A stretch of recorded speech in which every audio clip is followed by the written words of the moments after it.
আমরা যেহেতু অনলাইনে সোফা কাভার বিক্রি করি, সেই ক্ষেত্রে হাজার ধরনের কাস্টমার ফেস করা লাগে। তো এর ভিতরে একজন অদ্ভুত কাস্টমার পাইছি, মানে আশ্চর্যজনক কাস্টমার। ওই ভাইটা উনি প্রবাসে থাকে, বাইরে থাকে, তো উনি দেশে আসছে। দেশে আসার পরে তো আমাদের থেকে উনি সোফা কাভার অর্ডার করছে। ওনার বাসায় নাকি অনুষ্ঠান, তো একটু তাড়াতাড়ি বানাই দিতে বললো। 7,000 টাকার সোফা কাভার অর্ডার করছে। আমরাও ভাইয়ের কথা মতো অগ্রিম অ্যাডভান্স কোনো টাকা না নিয়ে ওনার পার্সেল রেডি করে আমরা পাঠাই দিছি।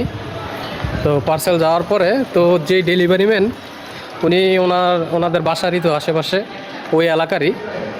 তো ডেলিভারি ম্যান পার্সেল নিয়ে গেছে। উনি তো কাস্টমার টাকা নিয়ে আসার সময় উনি নাকি টাকা হারায় ফেলছে।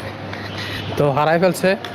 তো এখন এই যে ডেলিভারি ম্যান উনি বলতেছে যে ওনার নাকি পরিচিত লোক, সমস্যা নাই, উনি টাকা দিয়ে দিবে। আমাকে ফোন দিছে, ফোন দেওয়ার পরে বললো এরকম এরকম উনি তো টাকা হারায় ফেলছে। এখন উনি আমাদের পরিচিতই, উনি বলতেছে যে কালকে বা পরশু দিন উনি টাকা দিয়ে দিবে। ওকে, ঠিক আছে, যেহেতু ডেলিভারি ম্যানের পরিচিত, উনি ওনার কাছ থেকে নিয়ে দিতে পারবে, সমস্যা নেই। কথা গেছে, একদিন গেল, প্রায় 2 দিন চলে গেল।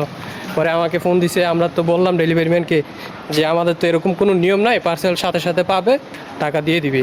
তো উনি বলতেছে ভাই পরিচিত তো, উনি দিবে, উনি ভালো মানুষ, বাইরে থাকে। তো প্রায় এরকম করে 3 দিন চলে গেছে, 4 দিনের মাথায়। তো তারপরে উনি টাকা দেয় নাই। 4 দিন পরে পরের দিন আবার গেছে ডেলিভারি ম্যান। তো যাওয়ার পরে ডেলিভারি ম্যান বলতেছে যে ওনার নাকি আজকেও ম্যানেজ হয় নাই, উনি টাকা নাকি ব্যবস্থা করতে পারতেছে না, 7,000 টাকা ব্যবস্থা করতে পারতেছে না। তো পরে কি করব, পরে আমাকে ফোন দিছে, বললাম যে ভাইয়া পার্সেল রিটার্ন করে দেন, ওনাকে বলেন ডেলিভারি চার্জটা দিয়ে দিতে। উনি তো মূলত প্রোডাক্টটা আমাদের থেকে নিছেই ব্যবহার করার জন্য, মানে শুধু অনুষ্ঠানের জন্যই ব্যবহার করার জন্য নিছে। যাই হোক, ভালো করছে।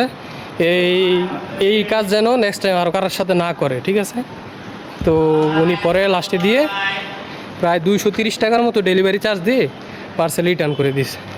কি অদ্ভুত এক কাস্টমার, চিন্তা করছেন? মানে মূলত উনি প্রোডাক্ট নিছেই আমাদের থেকে ব্যবহার করার জন্য, মানে ওই অনুষ্ঠানের কাজে লাগানোর জন্য আর কি। অনুষ্ঠানের কাজে লাগানোর জন্য আমাদের থেকে প্রোডাক্টটা নিয়ে ওই 2 দিন জাস্ট ব্যবহার করছে। ব্যবহার করার পরে পার্সেল রিটার্ন করে দিছে। এই হচ্ছে কাস্টমার।